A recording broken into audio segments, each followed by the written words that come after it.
que vai tocar nas nossas famílias, o que vai nos fazer, o que vai fazer uma mulher dizer que deseja um divórcio, um marido dizer isso, e isso está dentro da igreja. Eu estou falando de crentes, ok? Eu estou falando de servos que não conseguem mais se tolerar. O que vai fazer com que essas coisas aconteçam são as pequenas raposas, são as raposinhas. Quando as vinhas estão em flor, quando o nosso potencial está no máximo, quando as nossas famílias podem ser faróis para outros locais, quando nós podemos crescer, quando nós estamos no trabalho da casa e da obra do Senhor, quando as coisas estão por florescer, são as raposinhas que muitas vezes, dentro da vinha, começam a destruição. Destruição essa sutil, que nem sempre vem de uma forma absurda, vem como um fogaréu, vem como um incêndio, não. Vem de uma forma sutil. Porque muitas vezes, quando a gente conversa com casais que dizem que são absolutamente irreconciliáveis nas suas propostas, as coisas que motivaram são raposinhas. Começa com uma coisa pequena, que de repente na briga refere-se à esposa, à família da esposa, à família do esposo, e aquilo vai crescendo, e as acusações elas vão tomando forma, a falta de perdão ela entra, e daqui a pouco aquela família não se sente mais família, aquele casal não se sente mais casal. Muitas vezes mantém a relação porque estão na igreja. E é muito importante manter um casamento na igreja. Afinal de contas, nós somos o exemplo para a sociedade. Mas dentro de casa, nada disso acontece. Dentro de casa não há amor, não há perdão, não há carinho, não há palavras decentes, há violência, há grosseria. Há pessoas que não conseguem nem mais estar nas suas casas. Preferem o trabalho, preferem a rua. E essas raposinhas, esses animais pequenos, que estão transitando pelas vinhas, buscando destruir aquilo que nós temos de mais importante, porque entendam, a família é célula. É através da família que as coisas começam. Amém. Filhos que não sigam a palavra do Senhor destroem uma família. Um casamento destruído, com xingamentos, com dores para filhos, destroem o seio da família, e a família ela está na igreja, e isso vai então se repercutir no seio da igreja. A gente pensa que o que a gente fala no íntimo da nossa casa fica ali. Mas uma palavra dita com ódio, uma palavra dita com rancor, essa palavra ela tem consequências. Mas nós não prestamos atenção. Sabe por quê? Porque muitas vezes nós somos o polo negativo da história. Ah, não, eu não adultero. Ah, não, eu não bato. Bater é crime. Desculpa. Não está nem aqui essa conversa. Essa conversa nem pode ser citada por aqui. Já está em outra esfera. Não, mas eu não faço o pior, o grande, o macro. Mas também não há carinho, amor. Não há vida relacional. Eu sei que tem jovens aqui, mas vida de relação e relação conjugal é coisa importante. E muitas vezes nós achamos que não precisamos disso. Eu trouxe algumas dessas raposinhas, só para a gente pensar se não é mais ou menos isso que começa a acontecer na nossa casa, e a gente permite, simplesmente porque não é um furacão que está passando. Eu trouxe aqui algumas características, algumas coisas que estão acontecendo em todos os lares, e muitas vezes, em todos não, mas em muitos lares cristãos, e não se tem a noção da destruição, do potencial de destruição que isso tem, porque são raposinhas. Porque são discretas, porque se movimentam de uma forma mais discreta do que se fosse o grande furacão do adultério. A primeira coisa, muitas vezes o egoísmo. Como nós somos egoístas nas nossas relações. Nós muitas vezes casamos simples e unicamente para sermos felizes, para sairmos de casa, para termos a nossa própria casa, para sermos donos dos nossos narizes. Adivinha? Isso tudo é um pano de fundo absolutamente equivocado do motivo pelo qual nós vamos nos unir a uma outra pessoa e com ela passar todos os dias das nossas vidas até que morramos nessa terra. Então é muito equivocado eu achar que a minha casa, que não é um local, meus pais brigavam muito, brigam muito, eles me trazem muito desconforto, eu não estou muito bem na casa, estou namorando, então por que não casar e ter a minha casa? Essa é uma motivação que leva muitas pessoas egoístas a morarem na mesma casa. Elas se casam numa alegria tremenda, afinal de contas, é uma festividade, é um momento lindo, e aí elas vão, os dois, para a mesma casa. Um fala A, o outro fala B. Eu quero que meu marido me faça feliz e o meu marido quer que eu o faça feliz. Aonde essa equação vai funcionar? Nós temos que aprender que estar casado significa olhar as minhas coisas, mas olhar as coisas do outro. As necessidades do outro. A palavra diz que a mulher que não é casada, ela vai trabalhar na obra em todo o tempo, mas aquela que é casada, ela também vai cuidar das coisas do marido. Assim como o marido. Então temos visto pessoas muito egoístas, tentando conviver no núcleo familiar, sem ceder 1 centímetro, sem buscar a felicidade do outro. E é claro que isso é uma raposinha, é claro que isso traz transtornos. Entendo, se eu não perceber qual a linguagem do amor do meu marido, o que ele gosta de comer, as coisas que ele prefere, e se ele não identificar em mim o que é sensível, aquilo que eu gosto, o que me faz mal, claramente as brigas elas vão começar a surgir, os desentendimentos, a incapacidade de sermos um. Entendam, nós saímos de locais diferentes, e a palavra de Deus propõe que sejamos um, desde o Gênesis. Quão complexo é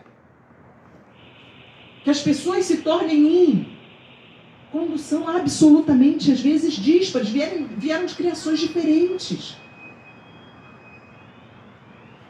Isso só pode acontecer se nós realmente nos entregarmos e nos empregarmos em que o outro seja feliz, em que o outro esteja feliz nessa relação.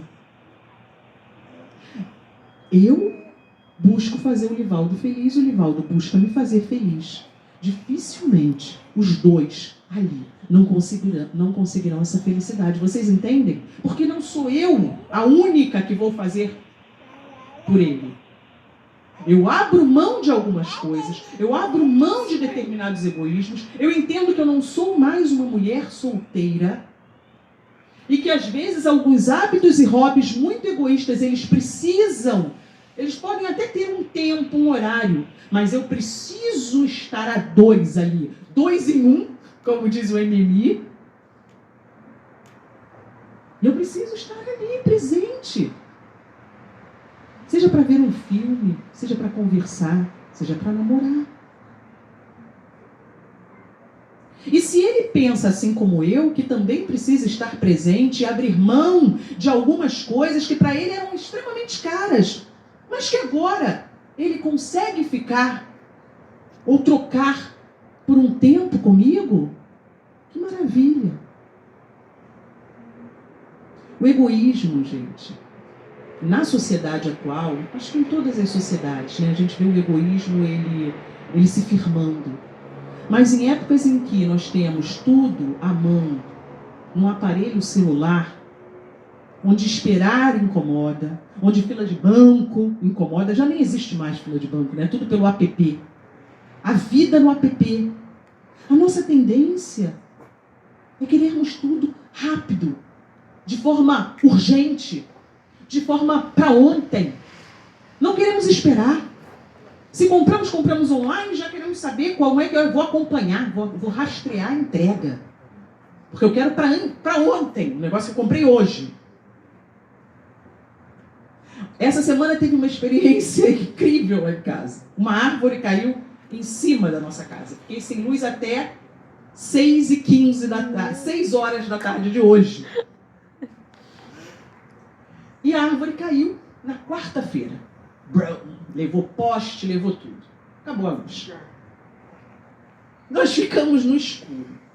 Ficar no escuro hoje, sem luz, é uma experiência assim, de muito amor familiar. Porque ninguém se enxerga, a gente tem que readaptar uma vida. Quarta, quinta e sexta. E sábado, né? Hoje nós tínhamos logo compromisso cedo. Mas de qualquer maneira, para tudo. Para tudo. Não, eu vou fazer rapidinho isso. Não, não tem. Liquidificador? Não tem. Não tem. Vou ligar o fogão? Não tem. Peraí, fósforo. E nós tivemos que ressignificar por 3 dias a nossa vida em família. Não é simples. Não é simples. Tiramos um item que é muito importante, eu confesso, mas um item da nossa vida familiar. Desequilibramos e nós tivemos que conversar para dar certo. Saí uma noite, minha irmã convidou para a gente ficar lá, mas voltei na noite seguinte porque meu marido estava com... Eu percebi que ele não tinha comido na véspera. Deve ter comido um pão, alguma coisa. Eu falei, não, eu vou voltar e vou cozinhar no escuro. Porque nós estamos juntos nessa. Uma luz que faltou, apagou. E quantas coisas acontecem nas nossas vidas? Às vezes é o desemprego. Às vezes é uma questão com saúde de filhos. Tantas são as coisas que acontecem. Imagina se cada um só pensar em si. Quão difícil fica essa convivência. Existe uma outra raposinha que é muito interessante. Ela se chama ciúme. A palavra de Deus em Gálatas 5, a palavra fala que ciúmes, iras, dissensões. A palavra critica os ciúmes, as iras, as facções, a dissensão. De uma forma geral. Não está falando do ciúme marido e mulher. Eu é que trouxe. Eu é que adaptei. Gálatas 5. Mas é muito interessante como algumas pessoas se deixam levar por aquilo que a sua imaginação cria. Verdade. E como elas conseguem, a partir dessa imaginação, gerar tanta discórdia. Meu irmão, minha irmã, se você é casado, se você vai casar, se você é recém-casado, casado há muito tempo, enfim. Eu estou vendo jovens ali que certamente desejam casar. Precisamos ser equilibrados. Precisamos ser equilibrados. Foi a coisa da Cileide, da aliança que prendeu não sei onde. Quantas vezes é o nosso desequilíbrio, a nossa capacidade de autocontrole, um ciúme absurdo, um sentimento de posse, que muitas vezes vem aí imbricado com o próprio egoísmo, trazendo problemas. E aí eu já vinculo os ciúmes muitas vezes a uma falta de comunicação, que é uma outra raposinha, e é bem constante.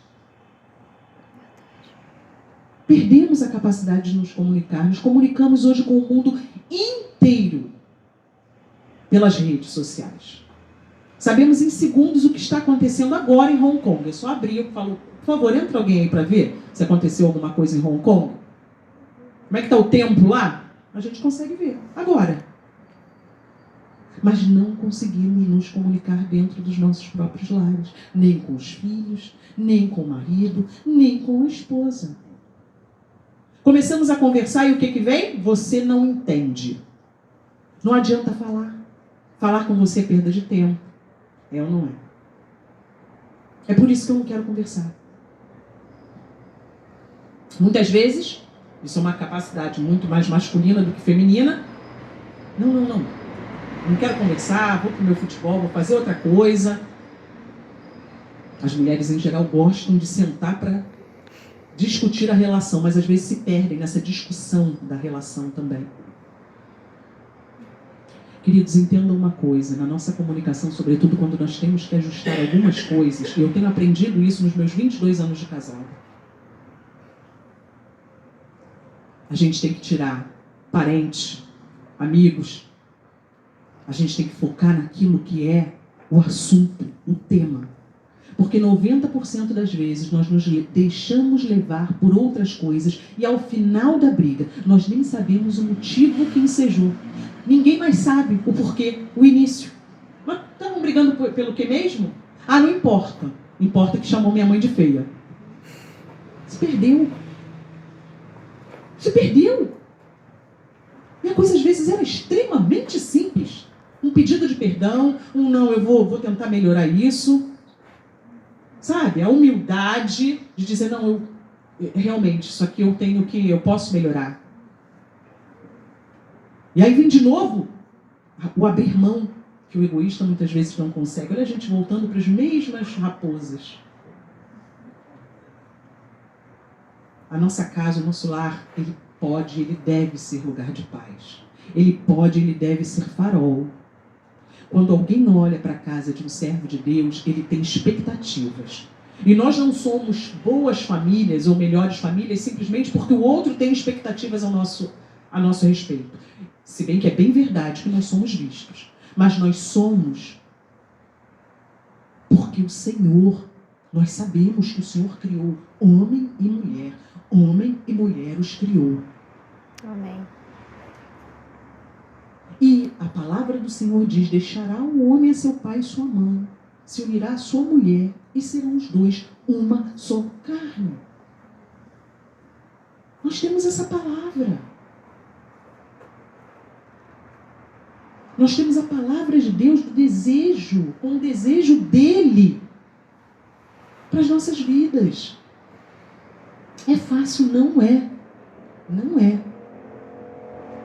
A gente fez a última turma do MMI, começou em março, terminou agora em julho. E alguém falou assim, eu queria dar uma lembrança. Lembrancinha, né, para os casais que estão começando. Eu falei, olha, primeiro que acho melhor dar a lembrança no final. Mas eu lembrei de um item. Falei assim, não, tem uma lembrança que vai ser perfeita para todos os casais, para mim, para todos. Uma ampulheta. Começou a falar, tá bom, peraí. Vou virar. Um se cala e ouve o outro. Acabou. Define 2 vezes. Vira de novo. Agora é minha vez. Porque tem pessoas que não conseguem conversar. Não há comunicação possível na casa. Isso é uma falha nossa. E os anos não atenuam isso. Pelo contrário. Em geral, eles aumentam essa sensação de incapacidade de conversa dentro do lar. E aí a gente aprende a fazer o quê? Temos tapete. E ele esconde perfeitamente todas as mazelas. É uma tendência nossa. Porque a gente não quer se aborrecer, porque sabe que todas as vezes que tenta conversar, o que acontece? Confusão, gritaria, briga, contenda. E eu brinquei com essa ampulheta, mas eu acho que ela funciona mesmo. Eu falei e eu acho que sim. Não, peraí, dá um tempo para um falar, dá um tempo para o outro falar. Nem que precise de algo visível para começar a fazer esse momento, para começar a ter essa possibilidade. E depois aquilo vai ficando, mas sempre como um símbolo do tempo que cada um precisa para se expressar, por mais chateados que estejam. Por vezes não é na hora da ira, da chateação, que a pessoa tem que entrar em casa já falando tudo. Muitas vezes nós nem levamos ao pai.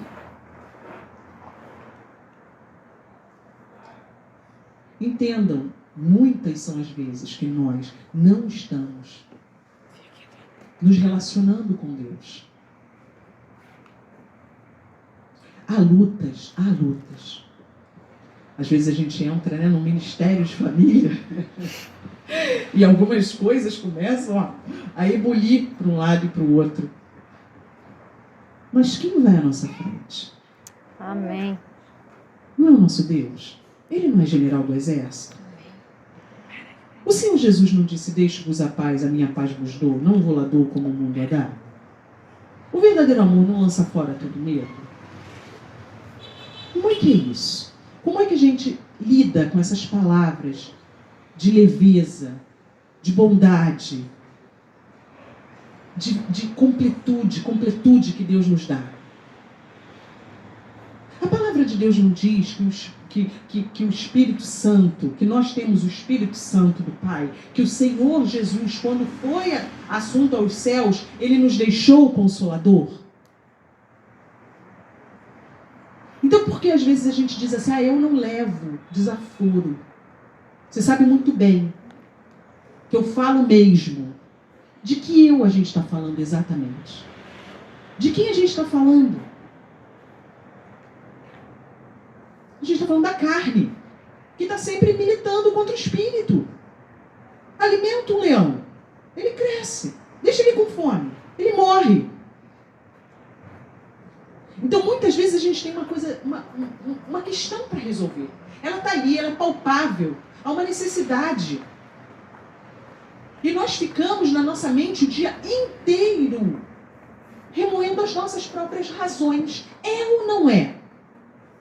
Não, porque eu vou chegar e vou falar.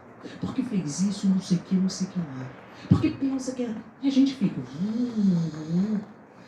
Leva 12 horas remoendo algo que você vai falar à noite para sua esposa ou para o seu marido e tenta não brigar. Depois dessas 12 horas, remoendo, repensando, odiando. Aí você começa a odiar. E aí vem... Gente, todo mundo concordou. Nós temos o Espírito Santo de Deus. Os frutos do Espírito: mansidão, longanimidade, domínio próprio, temperança.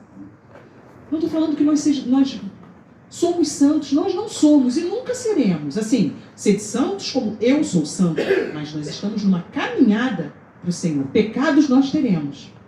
É o que eu quero dizer. Nós vamos pecar. Nós vamos errar. Mas não há como a gente repetir as mesmas coisas da mesma forma sempre e achar que os resultados vão ser diferentes. Porque é o que nós fazemos. Uma coisa parece impossível, parece... Né? Como assim? Mas é o que nós fazemos.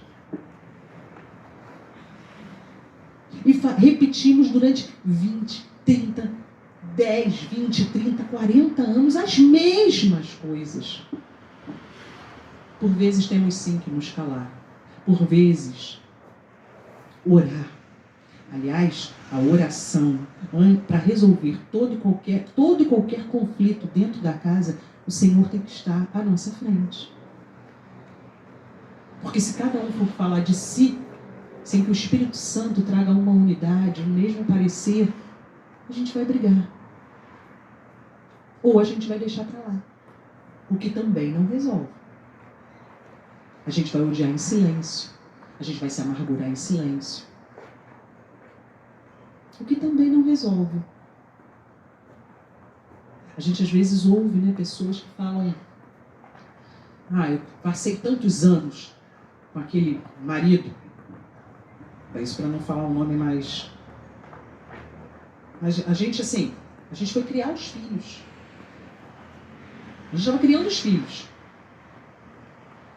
Eu não queria nada com ele sabia. Ele não queria mais nada comigo, eu sabia. Aonde se configura uma família saudável, gente? Aonde a configuração de uma família saudável é um homem dormindo no sofá e uma mulher dormindo na cama com os filhos. Todos os dias, dia a dia. Aonde isso configura uma família saudável? Um homem que não fala com sua esposa, uma esposa que não fala com seu marido. Pessoas que não se olham mais nos olhos, que nunca mais disseram eu te amo e nem querem dizer. aonde isso configura uma família saudável. E muitas vezes, eu volto a repetir, a gente mantém, porque a gente é crente, e crente tem que manter. E a comunicação já não acontece mais. Uma outra raposinha, muito grande não, todos são raposinhas, mas é muito importante nesta destruição da vinha, essa destruição que vai acontecendo paulatinamente, é a falta do perdão. Me fez, eu não perdoo, de forma nenhuma. Falou assim comigo, eu não perdoo mais. Quantos casamentos estão repletos da falta do perdão? Marido não consegue mais perdoar a esposa não consegue mais perdoar o marido, e eu não estou falando de coisas catastróficas, eu volto a dizer, eu estou falando de raposinhas, mas que destroem. Foi aquela palavra que não foi dita de uma forma adequada, e também o perdão não foi pedido depois. Foi aquele homem que esqueceu uma data que era importante, ignorou um sentimento, ignorou um desejo, uma vontade. Aquela mulher que de repente ofendeu e envergonhou o marido numa situação em que ela poderia ter se calado e deixado ele tomar a frente. Ou aquele homem que não tomou a frente esperando que a mulher fosse, porque isso também acontece. Entendam, a falta de perdão é uma questão dentro e fora do casamento. Quando Jesus ele ensina a oração do Pai Nosso, essa oração contém, se vocês quiserem, até Mateus 6, 14 e 15, né? Mateus 6 começa com a oração do Pai Nosso, e em 14 e 15 ele diz: olha, se perdoar-vos os pecados do próximo, daqueles que te ofendem, vocês serão perdoados. Se não perdoardes, vocês não serão. Está escrito.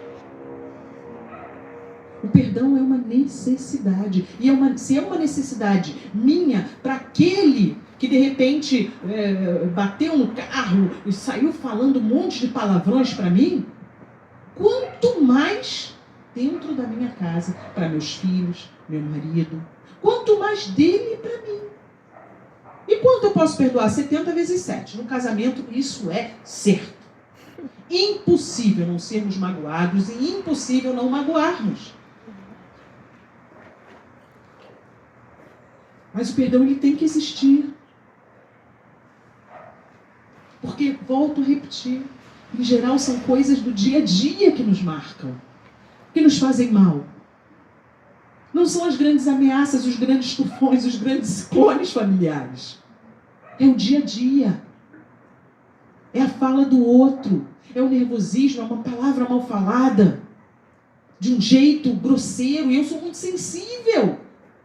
Será que ele não nota? Que a minha sensibilidade não suporta essa palavra que foi dita às pressas, meio de forma que eu não gostei, de uma forma mais abrupta? Volto a dizer, não estou falando nunca de violência de um contra o outro, porque aí é uma coisa mais séria ainda. Violência física. Mas nem a física, nem a por palavras. Nós temos que ser atentos nisso. Quando eu falo da falta do perdão, nós também estamos falando da comunicação. Acabamos de falar da comunicação. A gente saber aquilo que pode magoar o outro também faz parte do nosso exercício. Eu não posso deixar de dizer isso. A gente, às vezes, precisa contar até 10 antes de falar qualquer coisa. E é muito interessante que tem uma outra coisa muito importante, que é uma raposinha, mas que pode destruir, tem destruído os casamentos. Ela se chama imaturidade e inversão de papéis. Nós estamos nas nossas casas e famílias invertendo os papéis. A mulher, ela toma frente, ela briga com o vizinho, ela que pega todos os pesos. E o homem fala, bom, já que ela quer fazer, eu vou me calar. Eu vou ficar quieto, eu vou deixar. Queridos, mulher tem seus papéis, homem tem seus papéis. Nós nunca vamos conseguir fazer uma inversão desses papéis e ter uma família funcional. Mentira quem diz que isso acontece. A mulher, ela é aquela que tem aquela observação geral, que cuida das crianças, que consegue até fazer mais de uma coisa ao mesmo tempo, que cuida da sua casa, que orienta. Nós temos uma percepção quase de morcego às vezes. É um dom que as mulheres têm, é um presente que Deus nos deu. Essa capacidade de cuidar, essa capacidade de fazer, essa capacidade de pensar, de imaginar. Mas o homem, ele é o cabeça. E a gente não pode tentar mudar isso, por mais versáteis, inteligentes, capazes, formadas que sejamos. Nós não podemos desprezar o cabeça da casa. E o cabeça da casa não pode permitir. E não é para sair daqui falando, tá vendo? Eu sou cabeça, hein? Você fica quieta, você não... Cabeça, ele tem responsabilidade de liderança. Ele é a segurança daquela família. Ele não vai recuar. Ele não vai recuar num determinado momento em que alguma decisão importante e vital para a sua família tenha que ser tomada. Fala aí com ela. Não, fala aí com a sua mãe. Fala aí. Quantas vezes? Outro dia eu ouvi uma coisa muito engraçada. A menina disse assim, pai, eu quero 12 anos, eu quero namorar, eu vou namorar. E aí o pai falou assim, olhou para ela e falou assim, não, fala com a sua mãe. E o conselheiro perguntou assim, o que você gostaria que seu pai dissesse? Eu gostaria que ele tivesse falado assim, quem é esse garoto? Você não acha que você é muito nova, não? De onde ele é? Que menina, que tipo de namoro? De que você está falando? Vem cá, senta aqui, vamos entender o que é isso. A menina com essa necessidade desse acolhimento paterno. E o que ela ouviu foi, fala com a sua mãe. Fala o que sua mãe decidir. Algumas coisas, realmente, uma coisa simples. A mãe vai ali e resolve. Mas a gente não pode, os homens não podem passar as decisões para as mulheres. E nem as mulheres assumirem as decisões que são dos homens. Porque também acontece isso. Não, já decidi, eu já resolvi, vai ser assim, vai ser assado, papapá. De certa forma, nós estamos dizendo, eu não preciso de você como cabeça. E o homem, quando deixa a mulher fazer tudo, ele está dizendo, eu estou abrindo mão do meu papel como cabeça. Estou abrindo mão dos papéis que Deus me conferiu como homem da casa. E quando a mulher ela assume o papel do homem, ela está dizendo exatamente isso que eu acabei de dizer. Eu não quero o seu papel de homem, sou eu que vou fazer.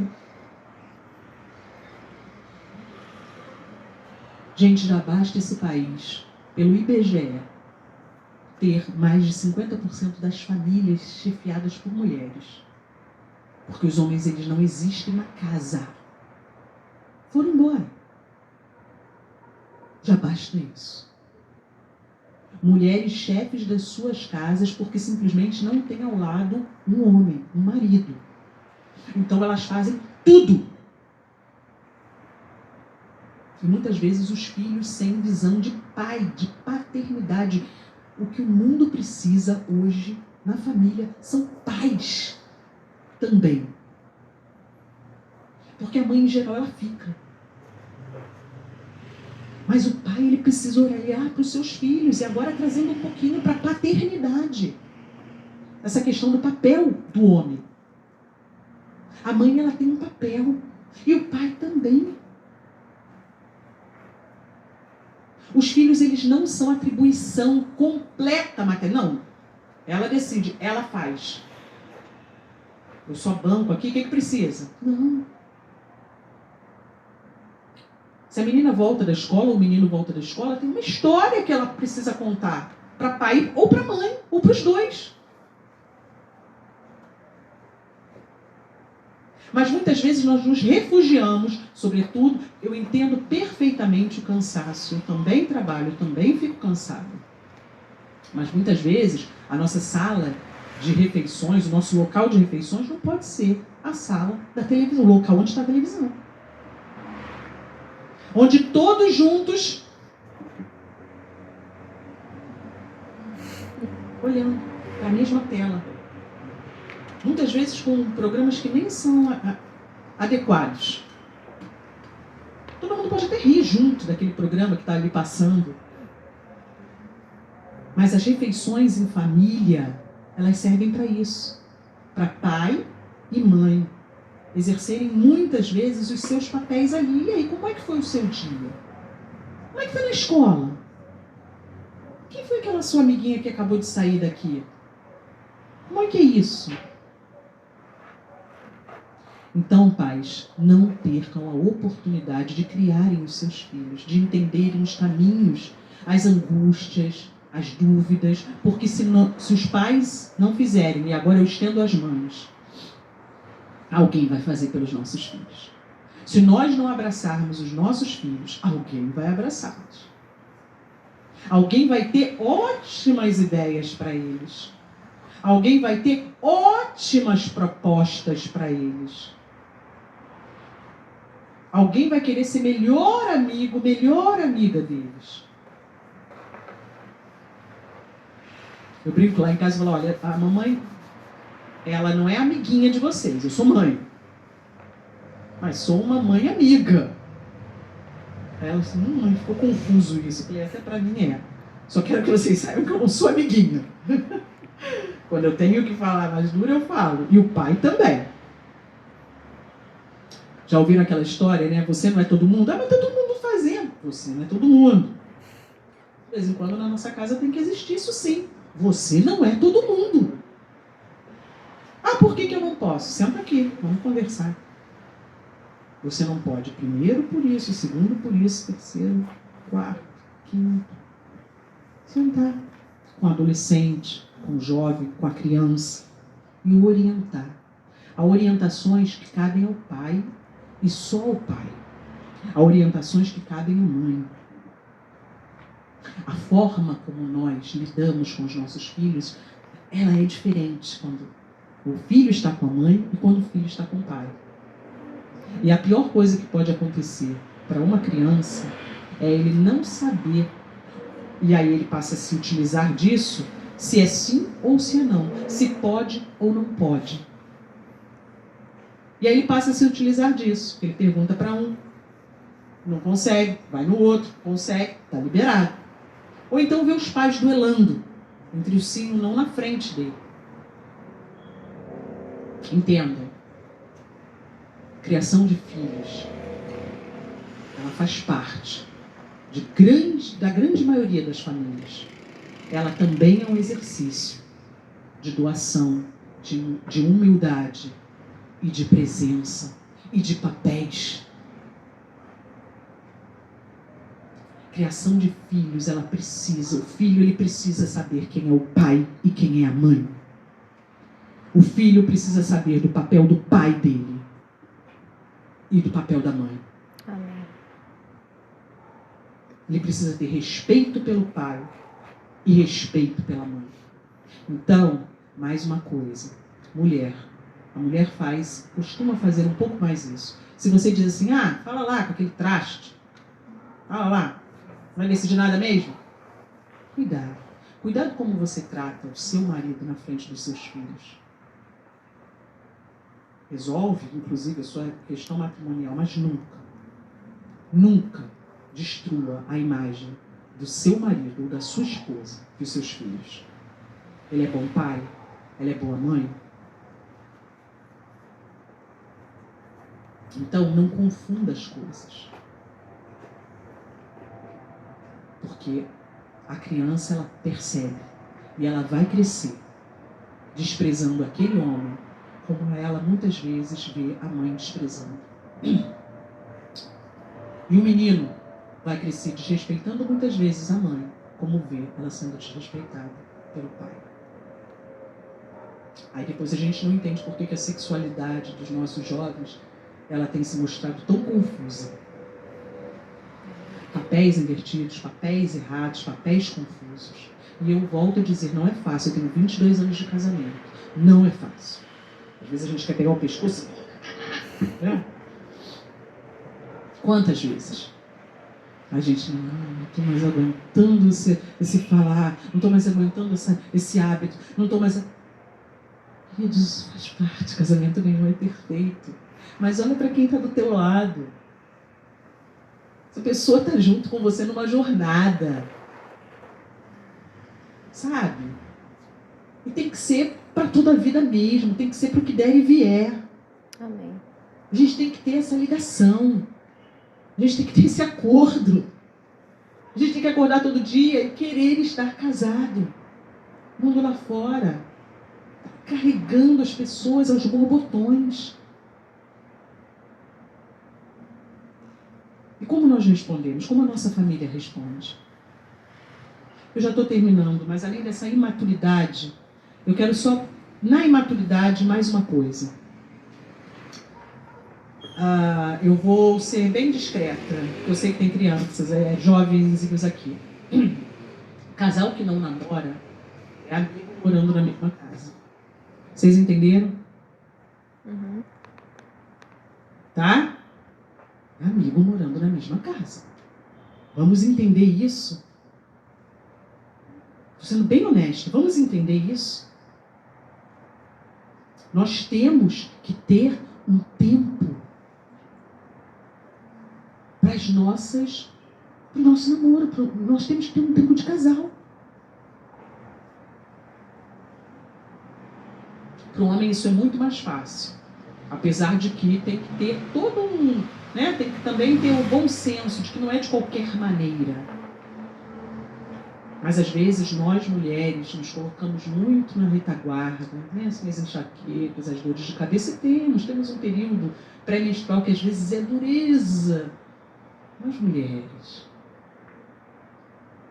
tem o seu momento de preparo, tem o seu momento de querer.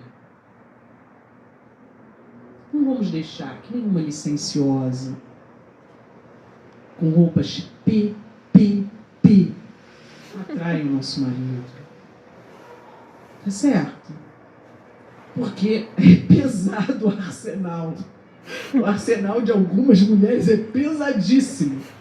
Tá? Vem com tudo. Então, que sejamos nós aquela que sacia.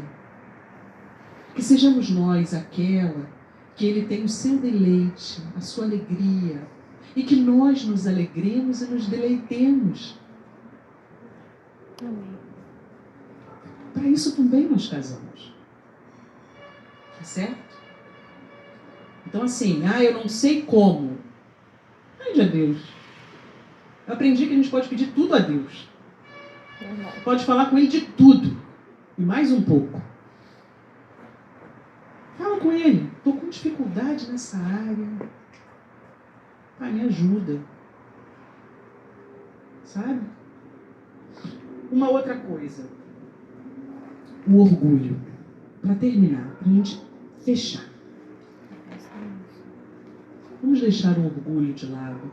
Aquele orgulho que muitas vezes nos impede de pedir o perdão e que vai fazer com que o outro não perdoe porque de alguma forma não chegou ao coração dele o arrependimento do outro.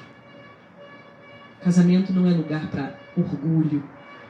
Casamento não é lugar para egoísmo. Casamento não é lugar para imaturidade. Casamento não é lugar para inversão de papéis. Casamento não é lugar para confusão e falta de comunicação. Casamento, a nossa casa, ela precisa ser um lugar de harmonia. E eu não estou dizendo, e falo de novo, que nós sejamos perfeitos e por isso, pela nossa perfeição, o nosso casamento é perfeito. Não, é difícil.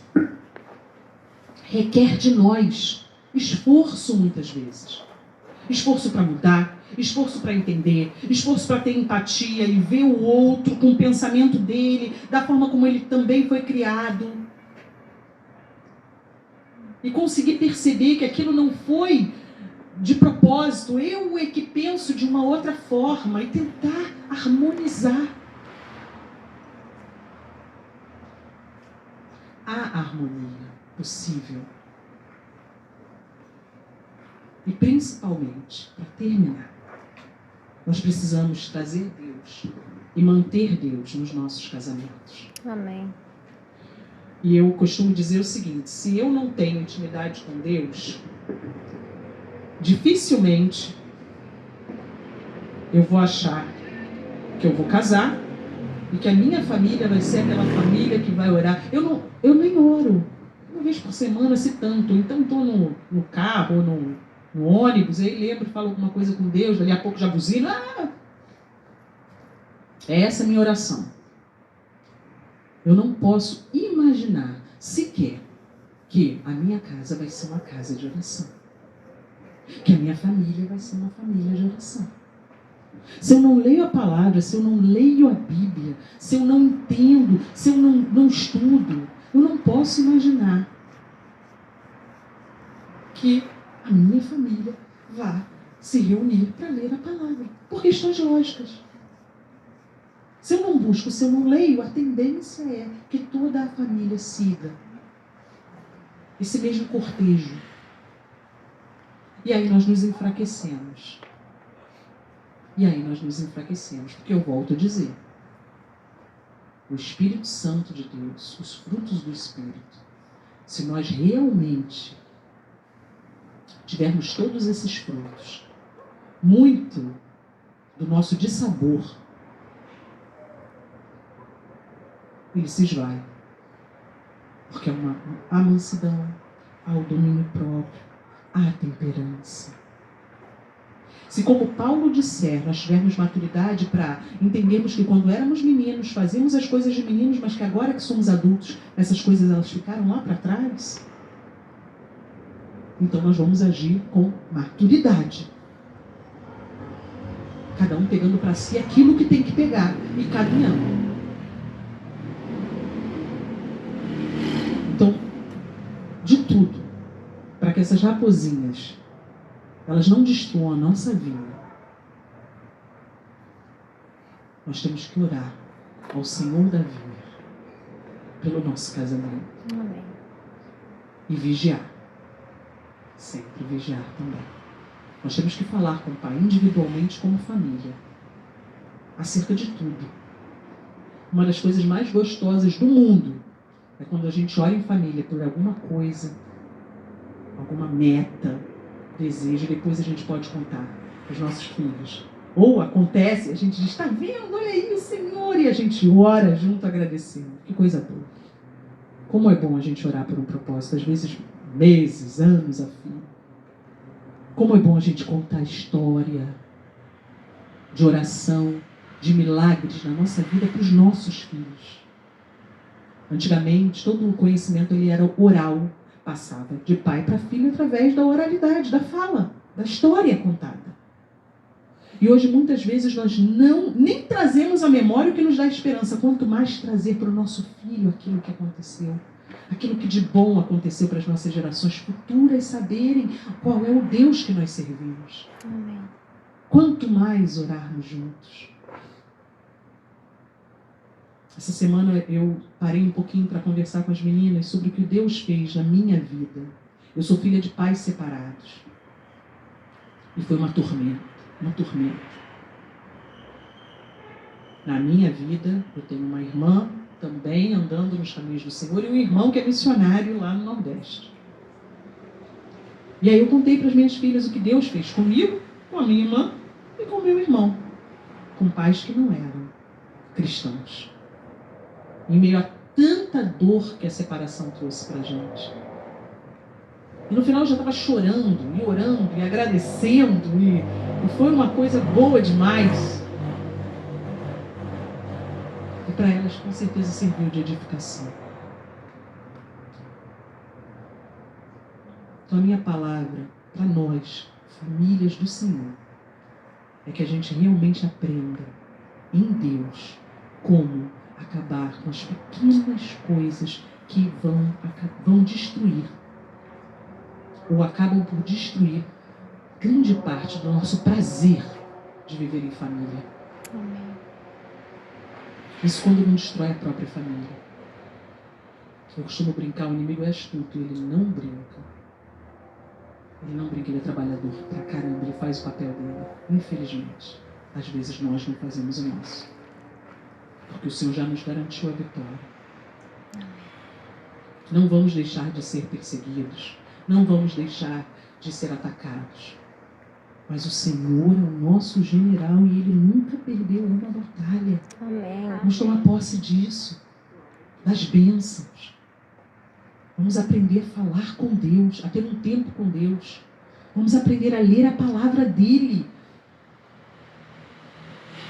Nenhum soldado entra numa guerra nu. É loucura, mas é o que muitas vezes nós fazemos. E aí vem alguém e diz assim, você faz isso tão bem, não quer entrar para o ministério e tal. Aí a pessoa ainda entra. Sem nenhuma intimidade com o Pai. Sem que a armadura esteja ali posta. Como é que a gente acha que vai vencer? Em que medida a gente acha que vai vencer? São coisas que o Senhor tem falado no meu coração. E que eu tenho que ter, e que eu tenho aprendido. Me humilhado, chorado. É o que o Senhor tem falado comigo. Amém. Quando nos colocou à frente do Ministério de Famílias. E Deus sabe como eu esperei, como eu pensei. Como eu fiquei. E Deus sabe os ataques, mas o Senhor é quem nos garante a vitória. Amém. Amém, igreja? Amém. Amém, famílias? Amém. Da igreja. A criação, ela espera a manifestação dos filhos de Deus. Aleluia. Uma ardente expectativa há no coração deles. Então, que nós nos manifestemos como faróis, onde eles possam, como o barco se guia pelo farol, que assim seja. Que as nossas famílias assim sejam. Esse, inclusive, é o símbolo do MMI. Tá bom? Vou chamar a Elaine aqui, ou o pastor Helder, enfim.